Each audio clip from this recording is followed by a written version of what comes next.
Y'all need to stop disrespecting the Cleveland Cavaliers. Give us our love, man. I had to get that out. I had that built up. But today we gotta talk about the Cleveland Cavaliers and a lot of Cleveland Cavaliers stuff we gotta talk about, because right now we are in playoff season and now we are going to have to be locked in. But Evan Mobley is the defensive player of the year. Stop playing with the boy, man.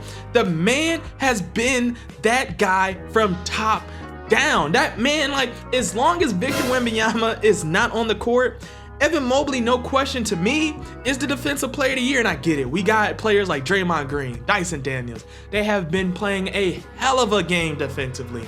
But let's be honest. That boy Evan Mobley is the truth. He's guarding inside. He's guarding perimeter. He's doing everything he needs to do as a player. He's doing everything he needs to do as a defensive player.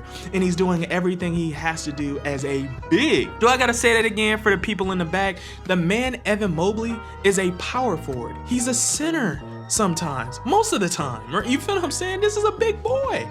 This is a hot sauce Williams type boy. You feel what I'm saying? And the man is guarding guards, he's guarding bigs, he's guarding forwards, he's guarding whatever you don't want to, because he's that type of player. And like I said, Victor Wembanyama, he would have won the defensive player, no question, unanimous, if he was active. He's not. And because of that, Evan Mobley is no question the defensive player of the year, and I understand it, right? I understand it. You know, NBA, you want to make it a ball game, you want to make it competitive. TV, views, I get it. I'm trying to get views myself.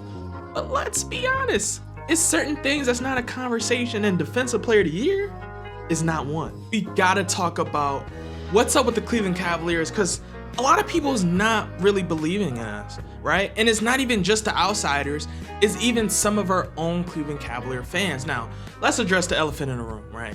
The Boston Celtics are the true juggernauts of the Eastern Conference. Let's be real. Like, I understand we have the #1 seed, but if we're gonna take back some layers, we're gonna cut the onion, and we're gonna be honest, right?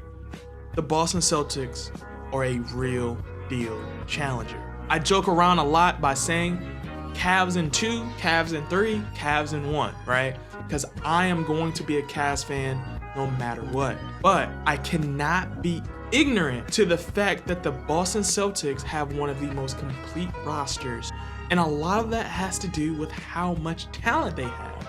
And especially if the Boston Celtics stay healthy, because if they stay healthy, oh my God, they can do some damage. But the Cavs can still beat them. And one of the reasons they can still beat them is by just being consistent. Because one thing we know about the Boston Celtics, they're gonna shoot some threes. They're gonna live and die by that recipe. And the problem with that is they're not Golden State, right? When Golden State was living and dying by it,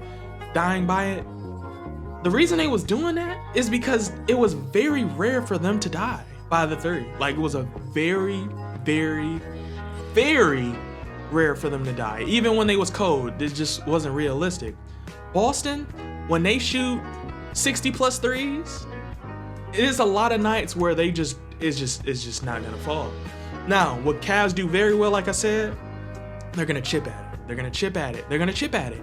Matter of fact, look at the last time when the Cavs played Boston and they had this huge 20+ lead in the first quarter, and a lot of people was on my TikTok like, oh, they lost, ah! And I told them, I'm like, hey man, the game's not over. Sure enough, the Cavs won that game. This is statements, and actually these are moments that the Cavs really should be thinking about and be like, hey, the whole series is not over. You got to win 4 games in a 7-game series. You feel what I'm saying? And this is where I think the Cavs truly can beat the Boston Celtics. Will it be a challenge? Absolutely, no question. But it is not something the Cavs need to sleep on, because the Boston Celtics is a real deal contender. Huddle up, come on, get closer, come on. Because we got to talk about this, right? Because it's one conversation a lot of us has been having, right? What's going to be the determining factor of the Cleveland Cavaliers being a first-round exit or a championship level team? And that's going to be Darius Garland. And I know a lot of y'all have a lot of different answers, which I want to hear down in the comments below. But to me, which even Pat Bennett agrees with me, man, it's gonna be DG, because he's gonna dictate how these teams is going to respect us. Because these past couple playoffs, the one that was timid, that caused us the biggest problem, was Darius Garland. we know what Don's gonna do. We know what Mobley's gonna do. And we know what Jarrett Allen's going to do, right? Now, I understand that you can say Jarrett Allen could up the pace, get more aggressive, but let's be real. At this point, we know that's not Jarrett Allen's personality. And that's not a problem. Yes, we want him to get a little gritty, get a little angry, but that's not him, right? And I'm not gonna keep criticizing Jarrett Allen for not being something he's not. He's not that type of player. But the player that can be more aggressive, the player that can score more, the player that can actually do this is Darius Garland. I'm not saying he's gonna go out there and be no Kobe Bryant type bully, you know what I'm saying? But what DG can do, he can go for 30. He can go for 30. He can go for 3 for 7, 4 for 7. You feel what I'm saying? At the 3-point line. Darius Garland can do that. He can get a 30-9 game. Darius Garland can do that, right? And then when you have Don, 30-10, or let's say 30-5. You feel what I'm saying? 35, let's say 27-10 from Darius Garland. You get a 19-10 from Evan Mobley, and then you get a 10-10 from Jarrett Allen. In most cases, you're winning the game. Let's be honest. You're winning the game, right? We have that discrepancy is Darius Garland hasn't been doing that. Darius Garland has not been staying aggressive. When he goes cold, he just go cold and that's it. That's a problem. Because when you go cold, keep shooting the ball, man. You are our point guard. We die by your decision. Don's dying by your decision. He's gonna go out there and get his bucket. But the difference between you and Don, DG, you have more of a presence and force on dictating how our offense truly flows in the game. And especially when we have a 7-game series and we only need 4 of those to advance to the next round. You feel what I'm saying?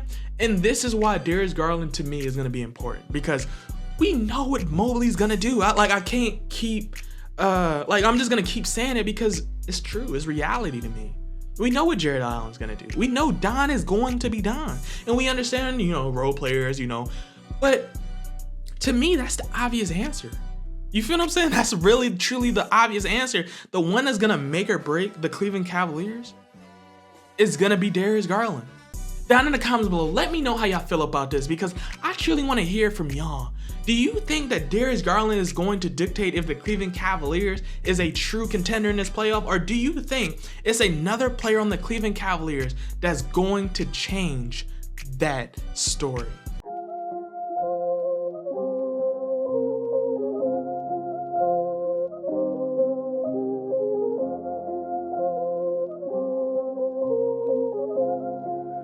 That's Atlantis with that money.